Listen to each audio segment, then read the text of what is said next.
Welcome to our today's lecture. It is a great pleasure to me to introduce Professor Tanella Boni to you today, our guest of this night. Tanella Boni is a philosopher, but not only a philosopher, she is also a poet and a novelist.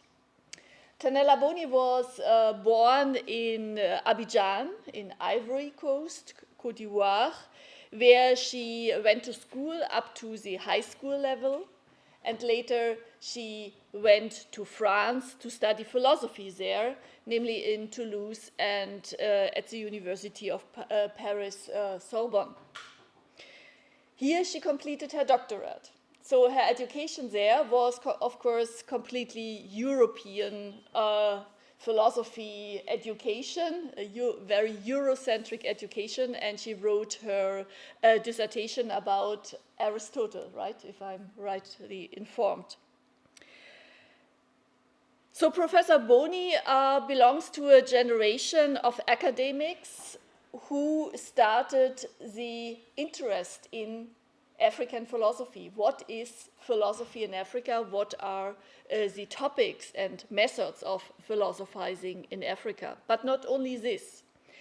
She belongs also to a generation of women academics who did pioneering work in their field. So she was the first woman in Ivory Coast to earn a doctorate in philosophy. And as she told me, she remained the only one for 20 years. Until a new generation of women philosophers started their careers in Côte d'Ivoire. So she paved the way for younger female academics in her country and in other African countries who followed her example later. After her studies in France, Tanella Boni became a professor of philosophy at the Félix Houphouët-Boigny University in Abidjan.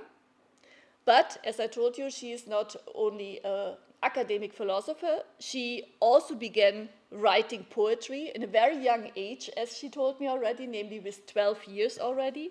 And she is now a widely recognized African woman writer. She published novels, poetry, short stories, and also children's literature, and she won several prizes for her books.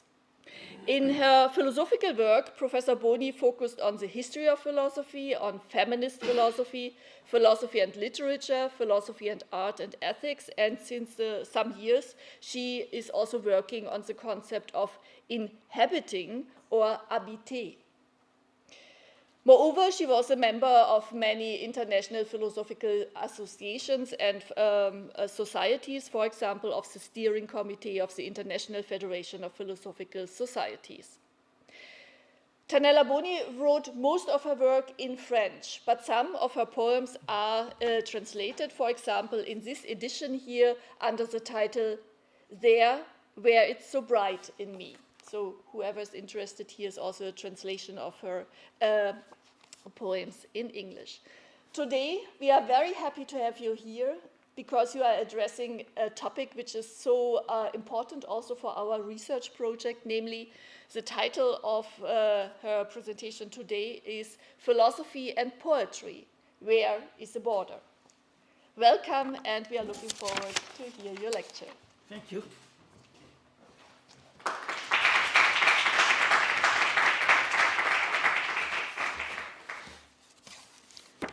Good evening, everybody.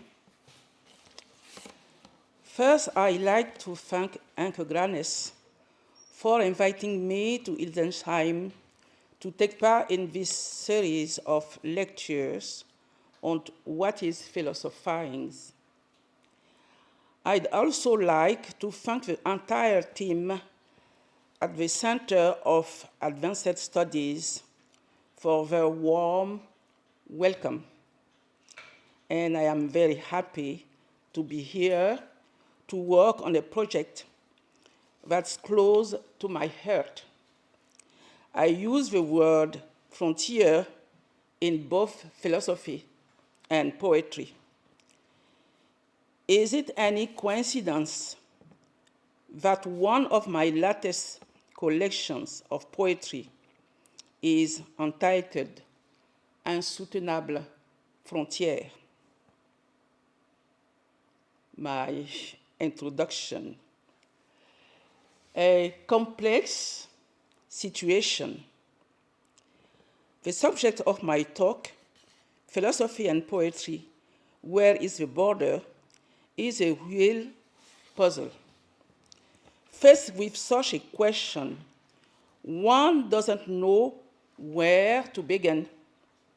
To begin with, I cannot decide what philosophizing means because I don't know. There are so many definitions of what we mean by philosophizing. As for poeticizing, poetiser, poetizing, I could say the same thing.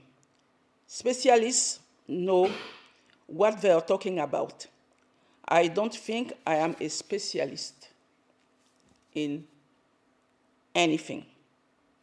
So I look first and foremost to experience, not forgetting context.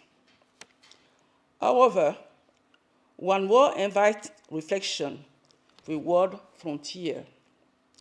Next, I need to pay particular attention to the adverb where, which questions not only the location of a border, but also what it could be and what it is not. How the border can enable us to understand what philosophy is and what philosophy cannot be. How it is distinct from poetry, or how the border can be understood as the location of a connection between philosophy and poetry. I can posit that every border separates and or connects. But the difficulties of the approach I see do not disappear, since I know so little about the many philosophical practices and way of poeticizing. But I like to assume that philosophizing is a methodical quest for meaning, even if that is allowed, even if there isn't a truth somewhere. So I need to contextualize this reflection by evoking the philosophical practices I have come across. If I have to speak from personal experience, the philosophical traditions I heard about during my higher education are first and foremost those of the Western world. But these are not sufficient to deal adequately with the subject at hand. Because I come from an African country with other cultures and other traditions of thought that existed long before colonization and that continue to evolve through contact with other languages and cultures. What's more, before reading Western philosophical texts, I was immersed in some of these oral traditions, which are constantly evolving through contact with other languages, because multilingualism is a reality. I wonder in what ways these traditions and their oral texts continue to nourish both my philosophical and poetic practice, even though I philosophize and poetize in French. Thus, the word frontier also refers to this proximity and dialogue of cultures, languages, knowledge, and know-how stemming on the one hand from Western conception and practices, and from the diverse cultures of the milieu in which I was born and raised. Obviously, I am not going to speak abstractly about the border in general, which is a polysemous word that designates both what separates two territories, two countries, two languages, two zones, two identities, etc., and what happens around this separation. We know that the border is also the place of a relationship between two zones, countries, or continents. All this can be said from a geographical, linguistic, geopolitical, economic, or other point of view. But the subject brings us back to what concerns us closely, what has to do with our daily lives and practices, our cultures, our ways of thinking and creating, everything that engages our existence as human beings. We know how Hegel divides Africa and considers Africa itself an unknowable continent. In a famous speech in 1879, Victor Hugo, the poet, also spoke geographically of Africa as if the continent had no history. And with these difficulties in mind, I'd end by saying a few words about what engages me as a woman, an African philosopher and poet. I will therefore develop my remarks into three parts, drawing on a few examples. First, where is the boundary between philosophy and poetry in Platonic philosophy? Because I began with Western philosophy, that is why in Platonic philosophy. Second, Senghor and Glissant between poetry and philosophy. Third, my practice of philosophizing and poetizing. Where's the border? First, Plato and the hunt for the poet. In the teaching of Western philosophy that we gave to our students, there are a few essential authors, and one of the first studies in the first year of philosophy is obviously Plato. Right from the start, we get to know the main characters in his dialogues. The dialogical form is emphasized as if it were an ordinary conversation, even though this is not the case at all, since the Platonic dialogue is organized around precise subjects. First and foremost, around notions such as justice. In the Republic, a dialogue I quote here. We get to know some of the main characters, such as Socrates and the sophist. We insist on the fact that Socrates wrote nothing, but what does it mean to have written nothing when you want to practice philosophy? Does it mean that it is not necessary to have written text around which to philosophize? This question continues to challenge us. I have noticed that in our classes, Platonic philosophy seems to interest students to a certain extent. Some extracts seem to be a particular interest to them, such as the one in Book 2 of the Republic, where a shepherd finds a ring that allows him to be invisible to others, enabling him to do evil with impunity, or the well-known passage in Book 7 of Republic, where a prisoner unchained climbs up into the sunlight. It all sounds like a gradual process of initiatory knowledge. However, this discussion around the separation between the sensible and intelligible words seems to be a problem. If there is a frontier within Platonic philosophy, it could be between two types of knowledge, sensible and intelligible. In Platonic philosophical practice, then, the boundary is between sensitive, fluctuating knowledge, that of opinions relating to sensible world on the one hand, and the search of truth, which lies in an unknowable world of the other. It's easy to understand why Plato wants to expel the poet from the ideal city. We know that this philosopher has other approaches to philosophy, starting with the Banquet or the Phaedo, in which he said that to philosophize is to learn to die.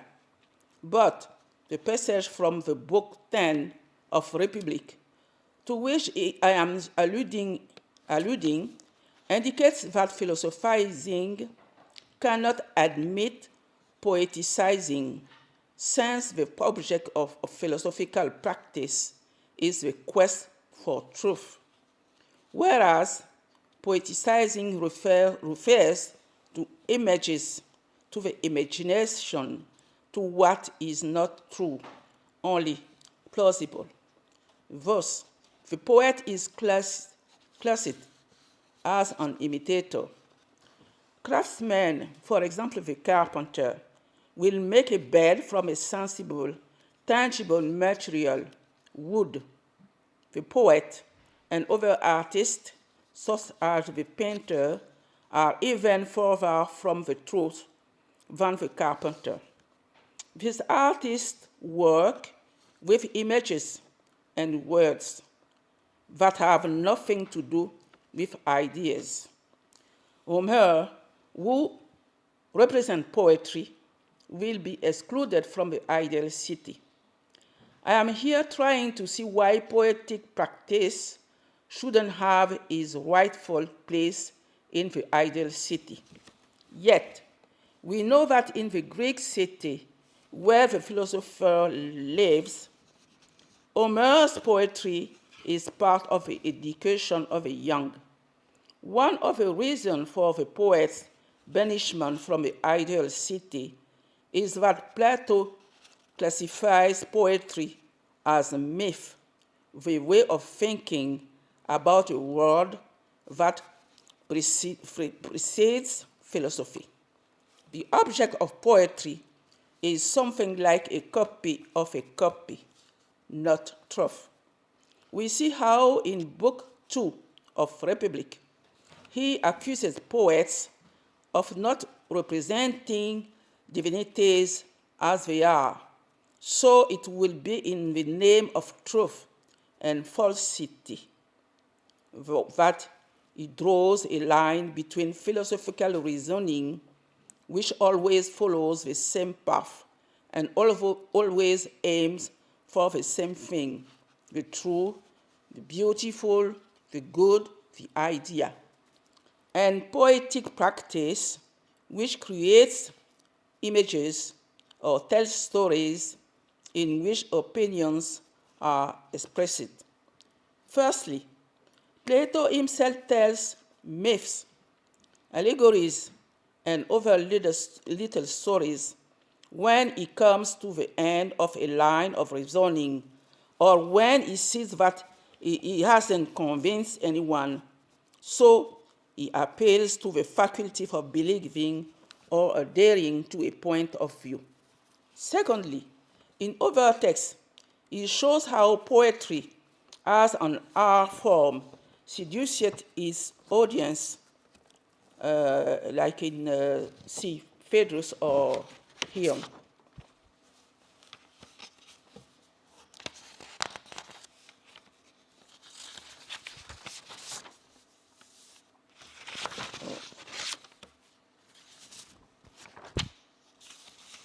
5.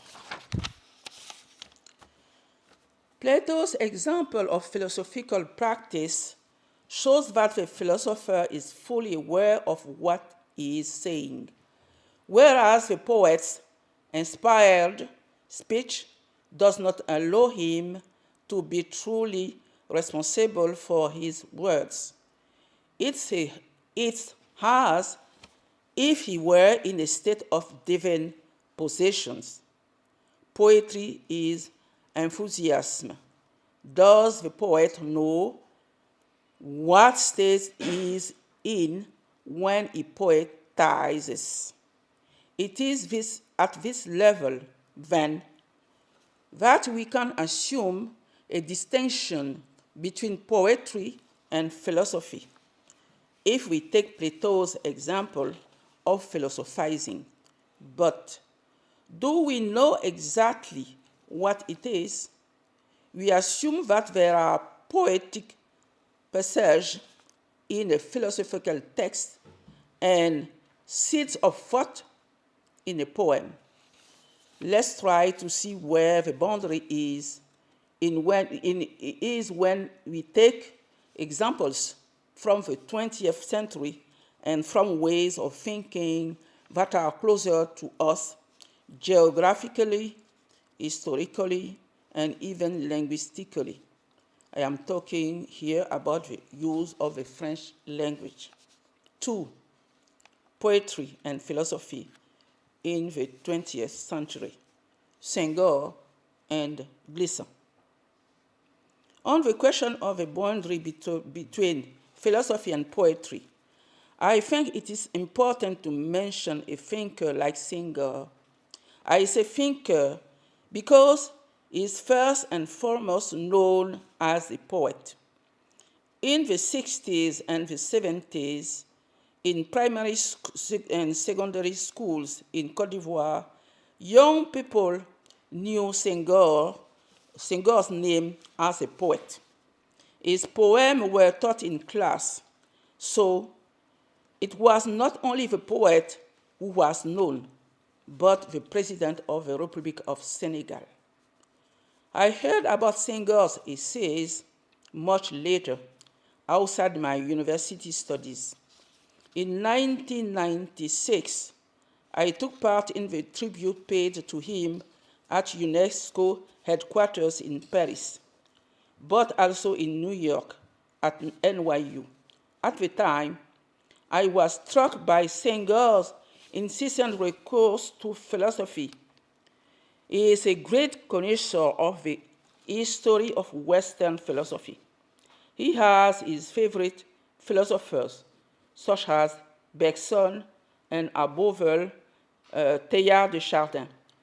He also quotes Descartes for the rigor of his argumentation and the reason capable of stemming the disorder of emotion that flows like the Congo River. It quotes Marx as a philosopher whose thought can help Africans in the field of political and social action. He discusses this, above all, in volume 2 of his essays, Liberty. As we know, he was one of the founders of a negritude movement in Paris in the 30s, along with Césaire, who is said to have coined the word, as Senghor puts it, and also Léon Gontran Damas. But I would add that there were women too, right from the start, notably the Nardal sister. I am writing 2 texts on this subject. As we know, Senghor was often criticized for his essentialism, particularly during the debate on the existence of African philosophy.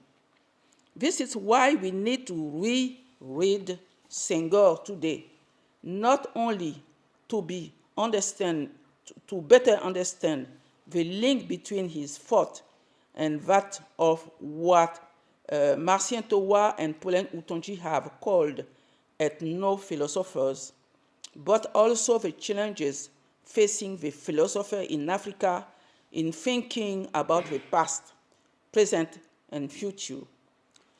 Placide Tempel's work is often referred to as the founding text that fueled subsequent debates on what is or is not African philosophy.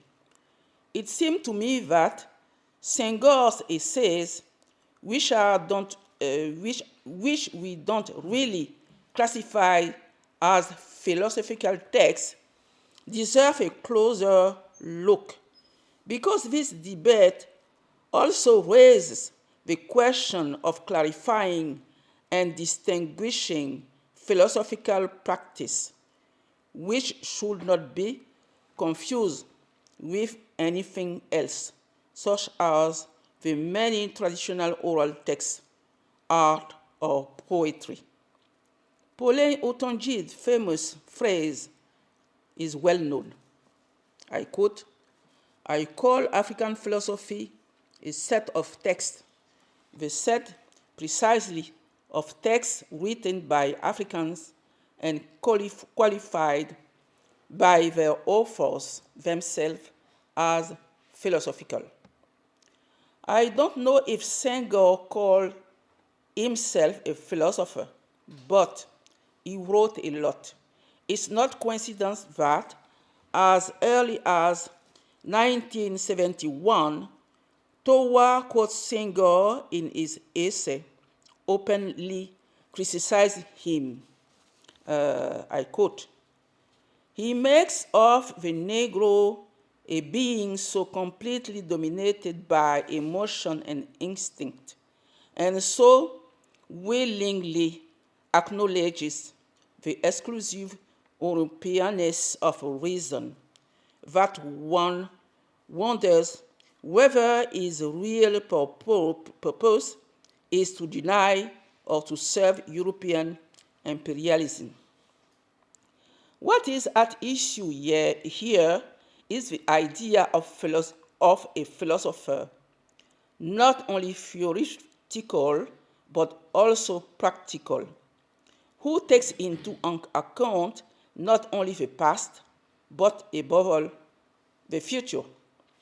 Towa's critique is addressed to the text entitled "Ce que le noir apporte," what the black man brings, written in 1939, in which Senghor insists on the differences and separation between European rational thought and the creativity, emotion, and rhythm of the Negro soul and culture.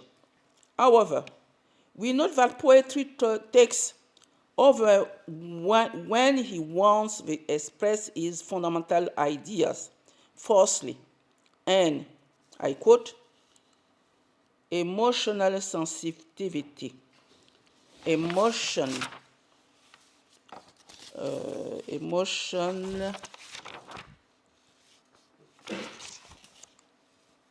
is Negro as reason is Hellenic.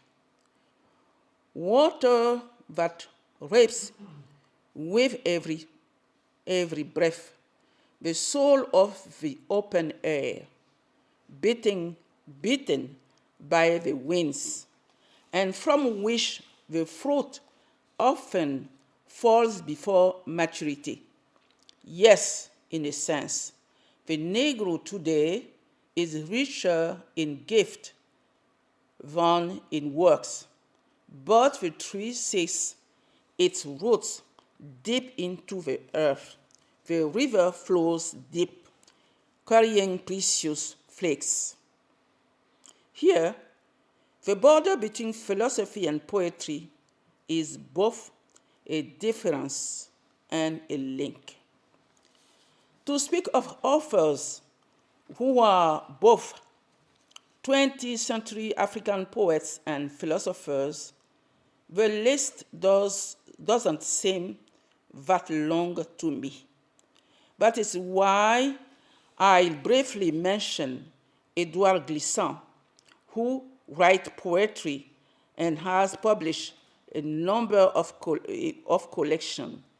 In his essays, a lot of essays, Glissant poeticizes and philosophizes.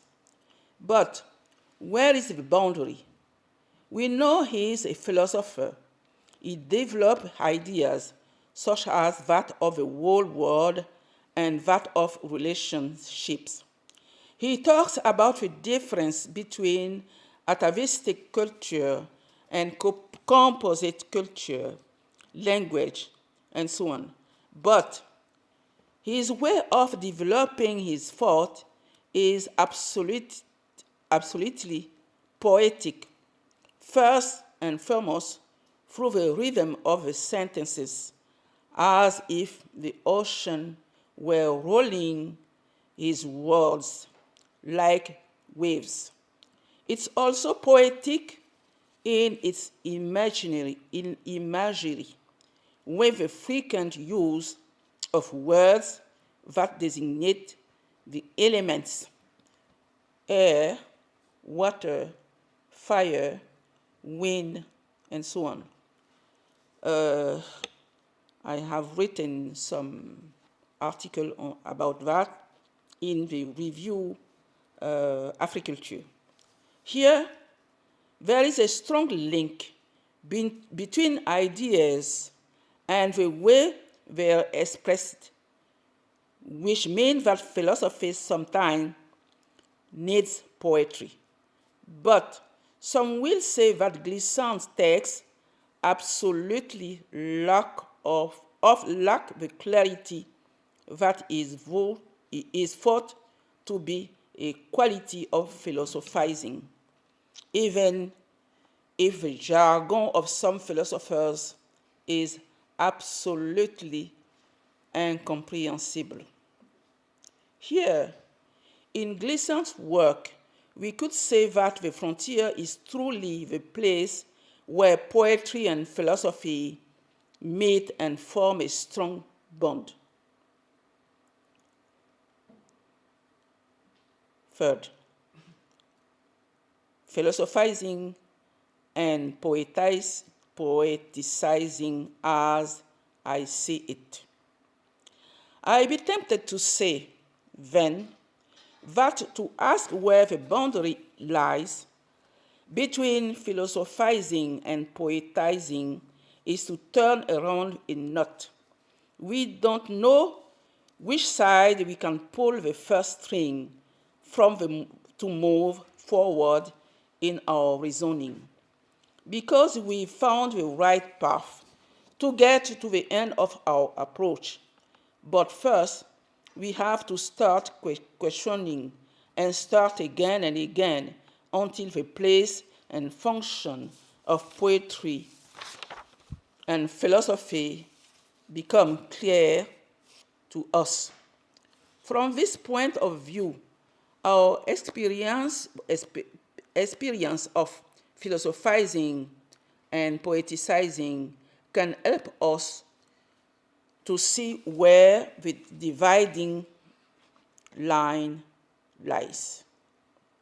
In this last part of my speech, I start from the assumption that I philosophize or poetize with all my languages, the ones I learned or not, the ones that are in the words I use every day, but whose origin I don't know. But I prefer to write in French. However, the meaning of words will depend on the cultures and hidden or visible languages involved. Let me tell you a few anecdotes to support my point.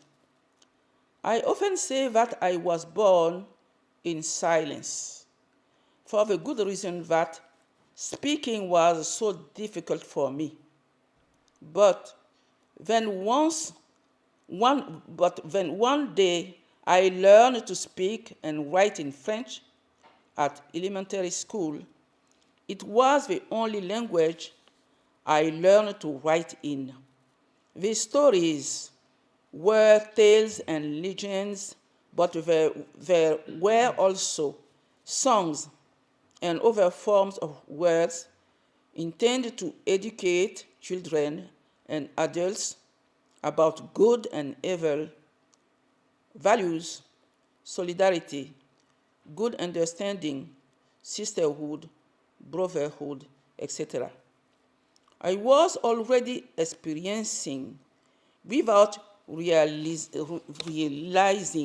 it, the presence of a form of thought that could be called ethno-philosophy, but I didn't know it yet. Everyone could appropriate the words they heard and use them for their own conduct in society and even away from home.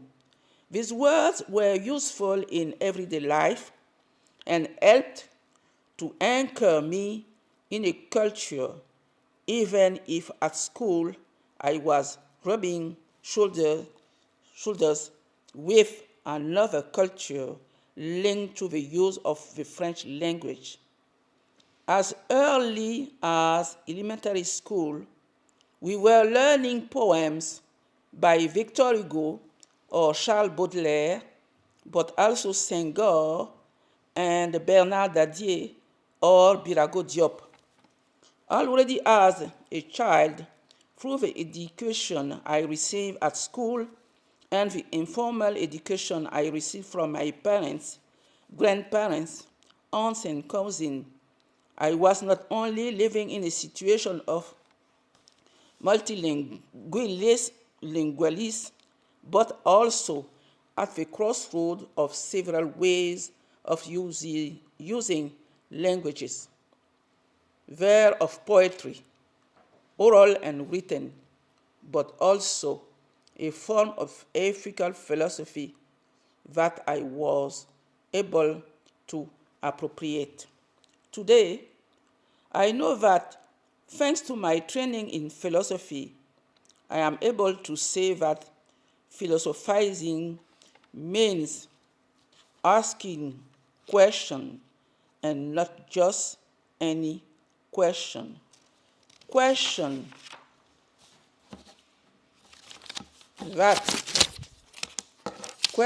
that engage me in everyday life. But these questions don't belong to me alone. Others before me have been able to ask these questions, taking into account their knowledge and experience. Others after me will do the same. From the point of view of method, to philosophize is not to be able to distinguish, analyze, and clarify, and therefore to have a more or less rigorous method. From an ethical point of view, to philosophize is to ask questions in such a way that they concern some challenge to be met, some responsibility to be assumed. I tell myself that I am not philosophizing to bring more harm to myself, my environment, or humanity. Over the last few years, I have been asking myself ethical questions about living on a common land, about human dignity, about solidarity, about the place of women in families, society, the kitchen, and so on. I think about this question with everything I'd learned and everything I don't know. When I poetize, I realize that I am not in philosophy. The poem is not an essay or a philosophy book. I am not giving a clear-cut speech. I have no preconceived plan. I don't know where I am going to end up. In my opinion, poétiser is a place of surprise. It's not a discourse you hold, either political or philosophical. It's about the space and time I give myself to create a universe with words. I often say that poetry is the feast of words, where there's rhythm, movement, imagination, the sense of the alert, where we feel, hear, and see differently, while philosophy seeks meaning, distinction, and rigor, poetry seeks nothing, yet always builds a world that says something about the world we all live in. It builds something from the poet's experience. And this arrangement of words can touch those who read or listen. Poetry is about opening a meaning that is not univocal. To poetize is to live the comfort of a closed world, to go on an adventure towards something fundamentally human. I poetize in all my languages, just as I philosophize in all my languages. This is a work in progress that has no conclusion. Thank you.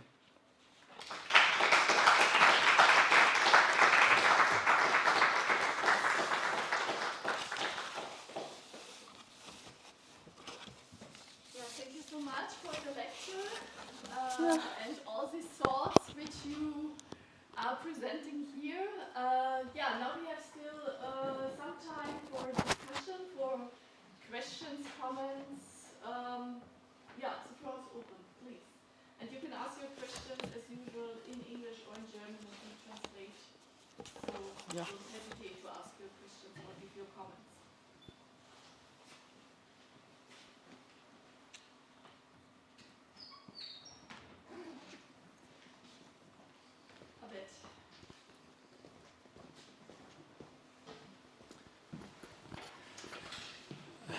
Thank you, Tanella. Merci beaucoup. I have a question about your experience in both fields. Yeah. When you are writing, so I think that's the practice, perhaps, that philosophizing and writing poetry share in your experience. How it is determined, this activity of writing?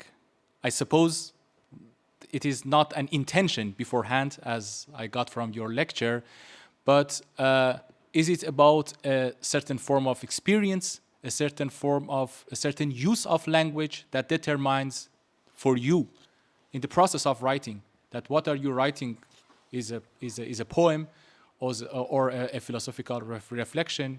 Is it about this usage of language, or it is about the experience you have, or the subject matter of the writing? So I would like to know about your experience. Thank you. First, when I am writing some philosophical essay or article or something like that, or even teaching philosophy, I think it is really clear in my mind that I have to choose my words, a kind of words. I have to deal with concepts from time to time. I have to use a kind of way, a kind of a method. So I know that clearly, but even when I am in a classroom, when I have in front of me a student in philosophy, I am not going to talk with them about poetry. Maybe if I have to give some example, yes, but it's only philosophy. So I know that there is clearly a difference in my mind between philosophy and poetry. But when I want to write a poem, I don't decide. Nothing. And for me, it's a real problem. I don't decide. I can sit here in the classroom and begin to write something, and after that, I read it, I can correct it, and so on. That is why I am saying that philosophical writing is really different from poetical writing. But the difficulties is that most of the time, when I am writing, even in a philosophical essay, it seems to me that I am using some words that I didn't choose. You see, it's very, very complicated. And I guess it is the same case for a lot of people doing philosophy and poetry, or even philosophy and literature. Because in literature, you are not really deciding nothing. I know a great novelist from Senegal who used to say that c'est comme si les mots te passaient derrière la tête. You understand that? As if the words are passing. Yeah. It's like you are not responsible for that kind of word. That is why I am saying that writing poetry is really a kind of or an experience of opening the sense of words. You open. It's not like a concept. If it is a concept, you have a definition. You can say, oh, this word is in that context, I can use it like this or like this. But in poetry, it's like you are not responsible of anything. But when you finish writing, yes, you read what you wrote. And I think the key of writing poetry begins after the first draft. Because the first draft, you don't know nothing about it. You have like some words, but after you have to come on it again, read it like what? An artisan. You are coming again and coming and coming and coming, and throwing some words and bringing new words. That is why, for me, writing poetry it's a really difficult experience. For me, it's more difficult to write a collection of poetry than to write a novel. Because I do both. I know that when I am writing a novel, I am starting here, maybe from the beginning, maybe from the middle of the story, even from the end of a story. And my imagination and also reasoning.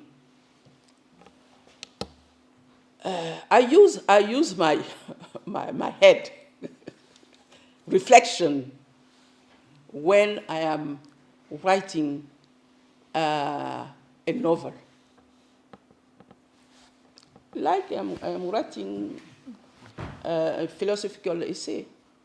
You see, it's different experiences of writing. Yeah. Okay. Thank you very much, Professor Boni.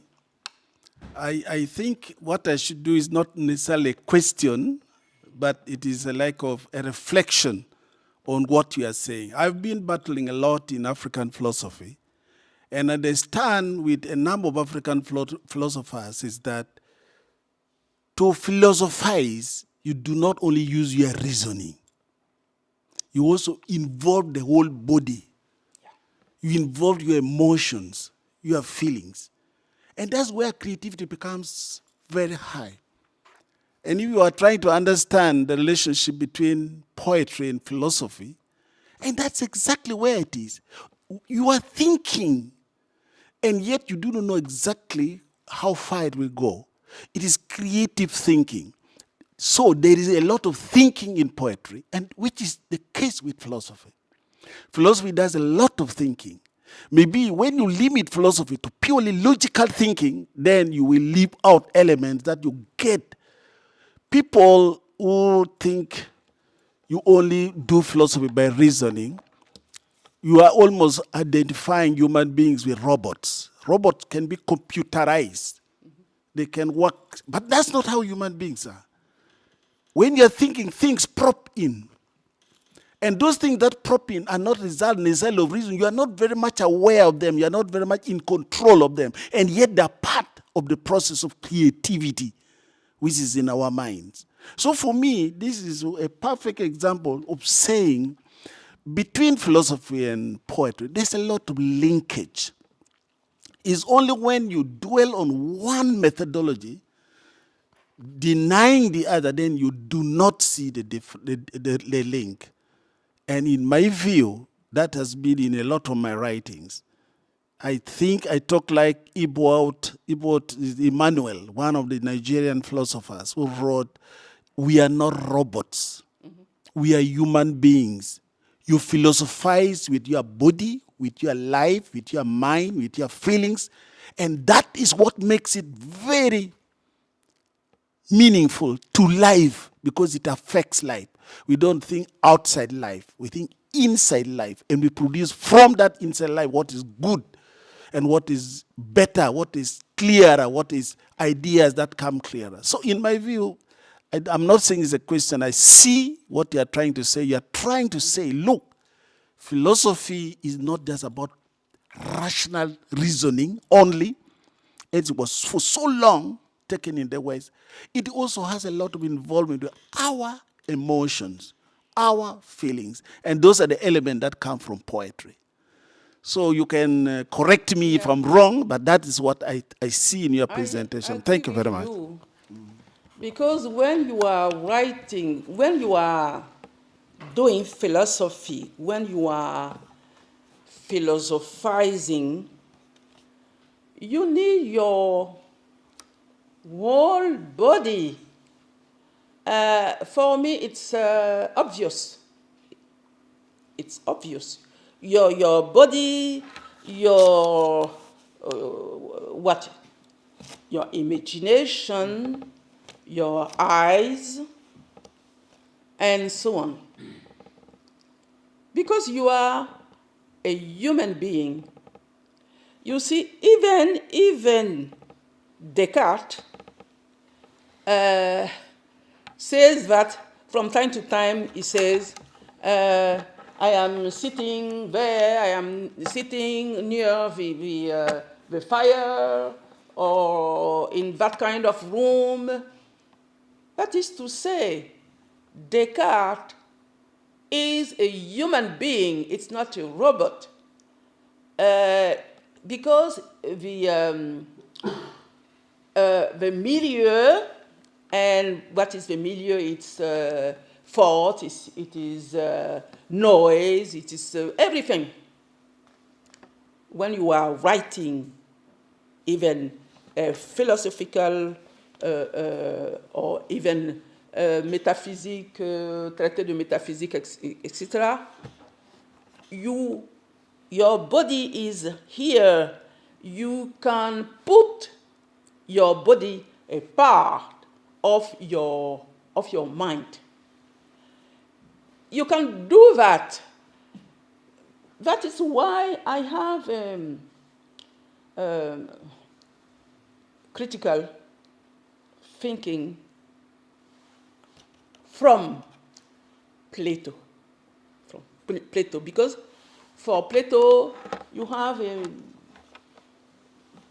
no eyes. You are not philosophizing with your eyes, with your mind. Yes. Because with your body, with your imagination, you can only have opinions. You can do really philosophy with your body and so on, you see. But we know that it's ideal, it's the ideal. It's not, it's like it's not a real man or woman saying that I am writing about truth, I am writing about beauty, I am writing about this or that. So I am right. I am agreed with you. But it's different from philosophizing. Is different from poetizing, in my view. Very interesting. We have In my view.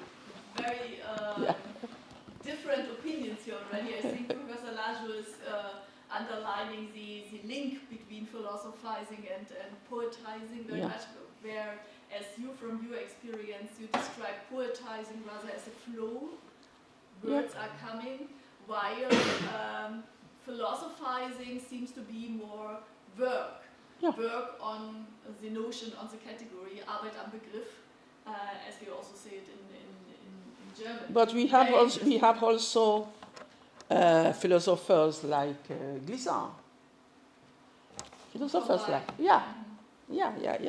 But I saw two more people who want to ask questions, Tobias and Abusildina. Okay, yeah, thanks a lot.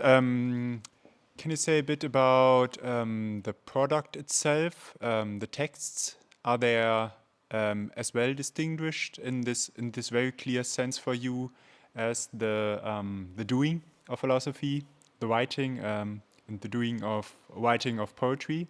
I mean, quite obviously there are a lot of texts which are pretty much in between. Yeah, there are pieces, examples of philosophy, of poetry, but would you say that there are texts which are only philosophical or only have philosophical value and are not or couldn't be considered to be poetry in any way, or and vice versa? So yeah. I think there are purely philosophical texts. But from time to time, even if the example is Plato himself, he wants to be purely a philosopher, but we know that from time to time, he's like a poet. Because no more rigor, no more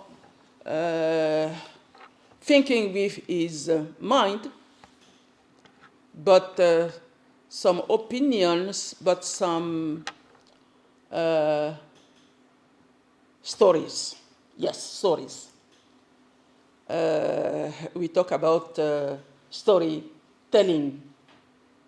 You have a lot of storytelling in Plato. In Descartes, but most of the text, philosophical texts, are very like written by an artificial intelligence. No humanity for me, no humanity in such a text.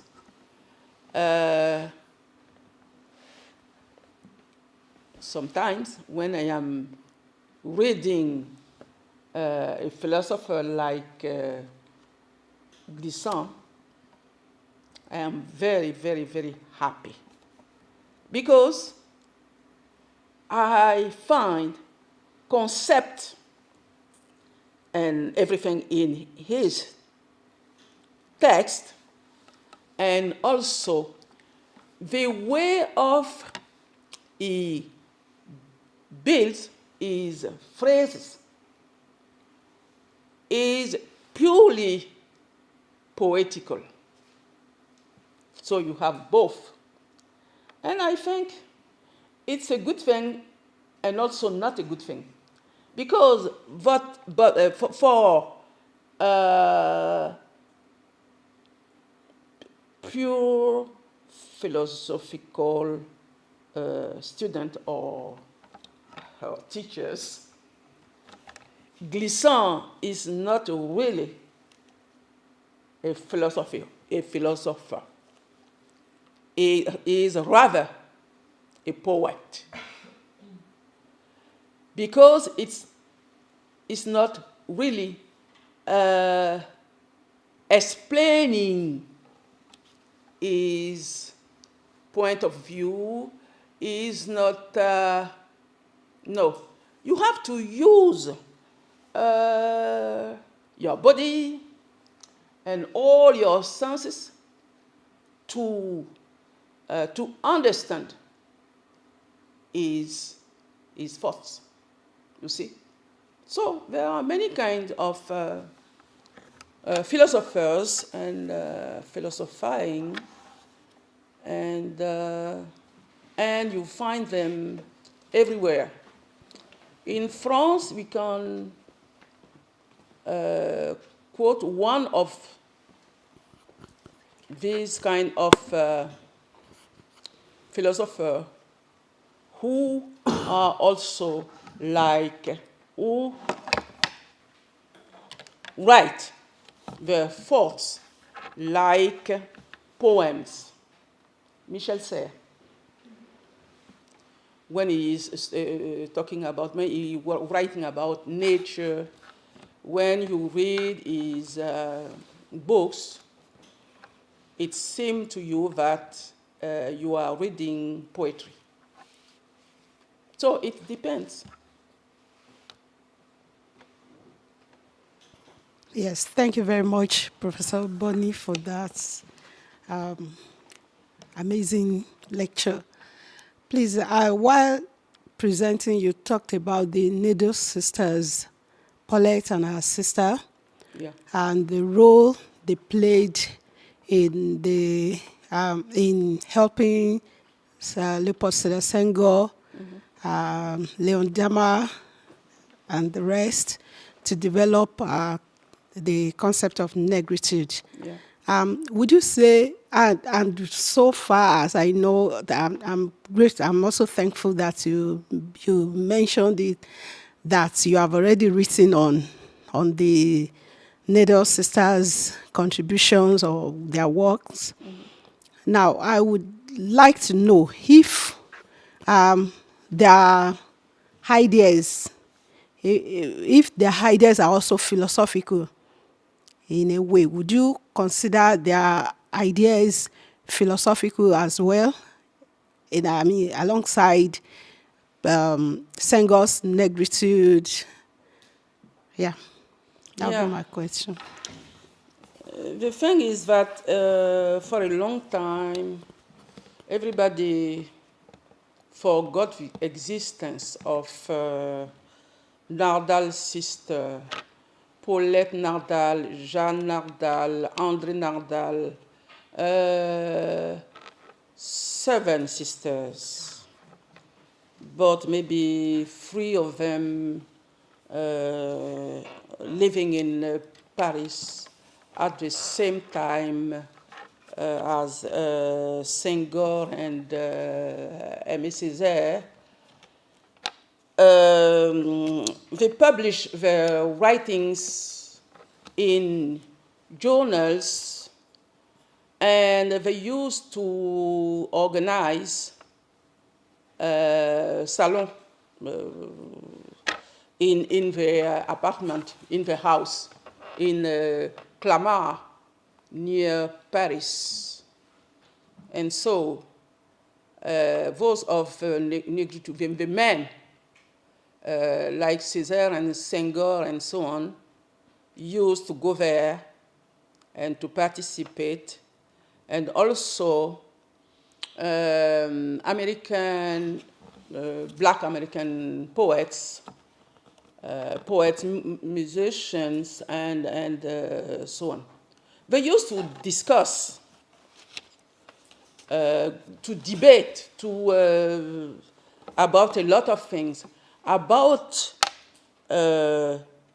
what is the condition of black people, the condition of black people. But after that, a long time after, in the 60s, I think it was Paulette Nardal said that they discussed about a lot of things, and she noticed that in the writings of the men, like Senghor and the other men, there were some ideas expressed by herself and her sister Jane Nardal. But she was saying that there were only women. They don't have the milieu of Senghor, Césaire, and the other, because the other from the negritude movement were discussing with French philosophers, French thinkers, novelists, and so on, and they have means to publish. It's a matter of publishing, to publish their books, their ideas, and the women didn't have this kind of relationship with the milieu of publishing and so on. You see, that is why the women thought that they were neglected. Their ideas, like their ideas, was stolen by the men. She wrote something like that, but later in the 60s, but it's not all. It's a long story. If you want, but unfortunately, it is. My two papers are written in French, but I think you can read them because I tried to contextualize the relationship between the sisters, Nardal sister, and also Césaire's wife, Suzanne Césaire. She was a wife of a great poet, a great thinker. She used to read the papers of her husband. She used to discuss with her husband. She used also to write her own thoughts, and she knew well some anthropologists and so on, like Leo Frobenius and so on, and she used to quote a lot of thought of other philosophers and other thinkers. So Suzanne Césaire was also, I think, a thinker. But you don't know that she was a thinker. You don't know that, because if you are looking for writings, it's difficult to find. But I think now, if you look at on the internet, you can find. There is one book by Daniel Maximin, published in 2009 in France, on the writings of Suzanne Césaire.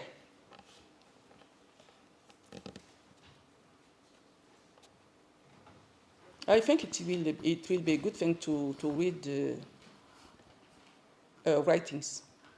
Mm-hmm. Just to add, also some of the articles of Paulette Nardal one can find in, I think, Revue Noire. Yes. Published, and it is accessible via the internet, so you can get your own impression of the quality of the work. And there is also, since last year, you can find 3 or 4 books published in Paris on the Nardal sisters. You can find them. And I think there is also 2 or 3 PhD dissertation on the Nardal sisters. So there's now, too late maybe, but maybe never too late. Now there's really a growing work on the Nardal sisters. Also, some people are reading them as philosophers. Yeah. So. Okay, thank you for the very inspiring lecture. I have a small question on multilingualism.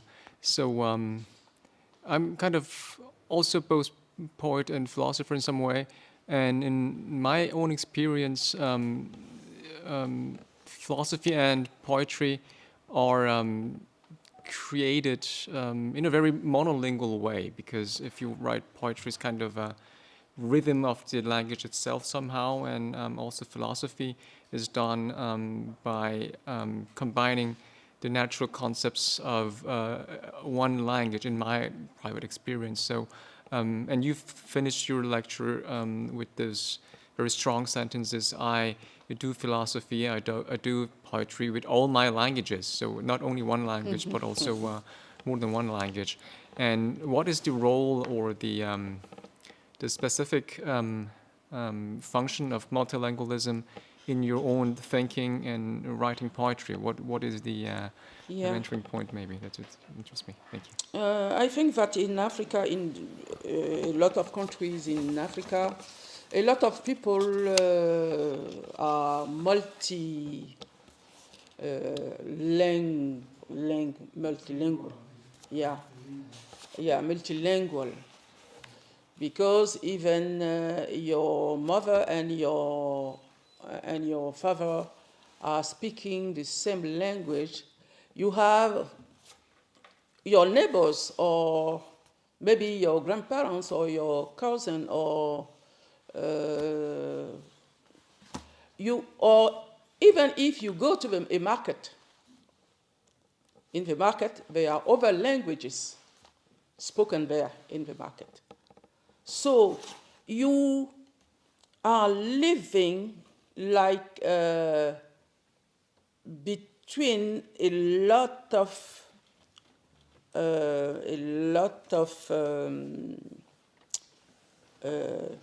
words what are not really the words of your your mother tongue, but to talk about a mother tongue in some countries is very difficult because most of the time the father and the mother are not speaking the same language, you see. But you try to speak the language of your mother and the language of your father, or maybe only one language, and also you can try to speak the language of your friends. That is why you are always in touch with a lot of language, and when you are writing, all these languages come into your mind. 2 years ago, I was writing a paper on the solidarity. And I remember of a proverb from Dioula language. Dioula is not my language, but it's a very, very popular language in Ivory Coast, and if even you go to the market, you have to speak Dioula with some people. So a very proverb, I think it is a good proverb.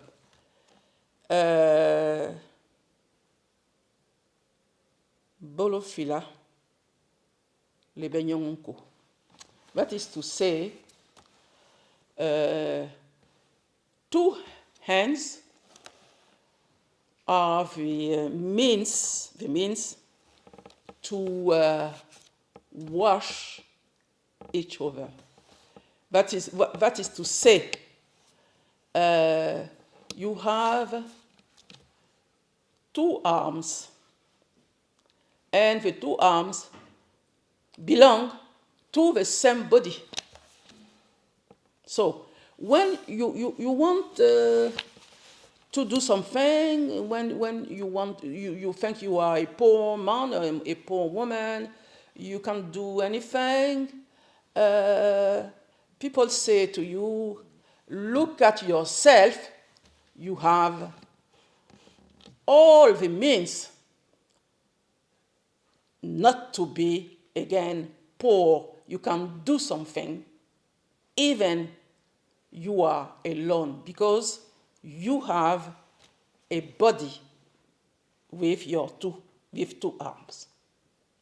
You don't need to go, that is to say, to go to beg something to Europe or something like that. You look at yourself and you can do something, you see. And this kind of proverb are very, very, very popular in Ivory Coast, I guess in other country in Africa. Do things by yourself. You see? And it is not expressed in only one language, but in a lot of languages.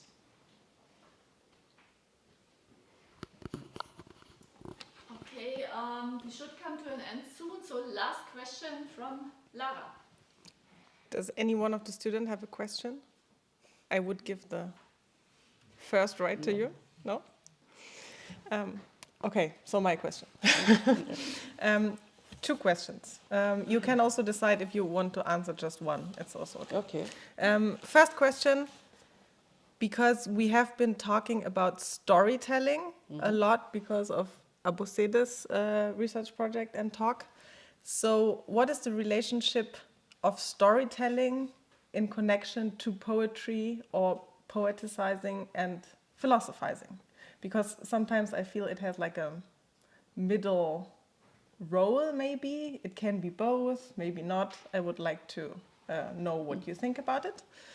And the second question, I need to read just a small part. Maybe you know it. So I quote, "For women, poetry is not a luxury. It is a vital necessity of our existence. It forms the quality of the light within which we predicate our hopes and dreams towards survival and change, first made into language, then into idea, then into more tangible action." Yeah. So this is Audre Lorde. Yes, yes. From 1985.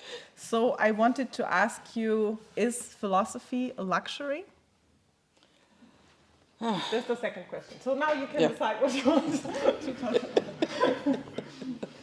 About storytelling. Storytelling can do a lot of, we can do a lot of things with storytelling. I was telling to you that I wrote I have not a novel, a short story. And somebody told me something, a story. And I was thinking that it is a very, very beautiful story. I have to do something with her story. And I write a short story about her experience. The same thing happens in poetry. You heard about something, somebody tell you a story, and you think that it's really a good story to write something about that. But it's not something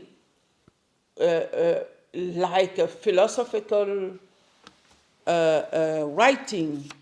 It's only something to help you and other people, maybe only to be happy, or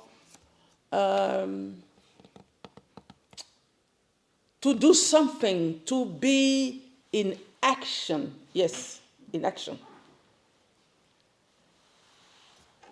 That is why I think Audre Lorde is, she's white. She's white. If you are, you see, that is why we also have a poetry festival in Ivory Coast. Because in a poetry festival, you heard a lot of stories, not only poetry, but this lot of stories. A lot of stories is very good for your mind, for your body first, for emotion first. To go ahead, to do something, to change your way of living, your society, and so on, to support something, to go ahead. Maybe I give you a response about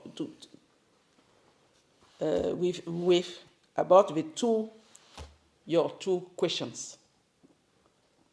Because I think one question is linked to the second one. The first one is linked to the second one. Poetry as the beginning of action. Because you use to hear stories.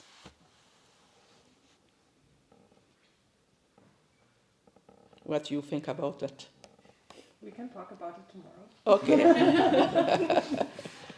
Okay, thank you so much, Tanella Boni, for your lecture and answering all these questions for 45 minutes now here. So thank you for your energy, and thank you all for your coming and also for your questions. I think this was a real interesting discussion, and we in our Center for Advanced Studies have the pleasure to continue our discussion with you tomorrow morning at 10. So that's it for today. Next week, Professor Wilfried Lajoul from Uganda is already here. Next week, his lecture will be on the significance of proverbs in African philosophy. I don't have the title now, exact title now in mind.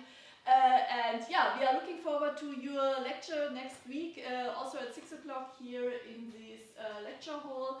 Thanks to all and have a nice evening. See you. Thank you. Thank you. Thank you.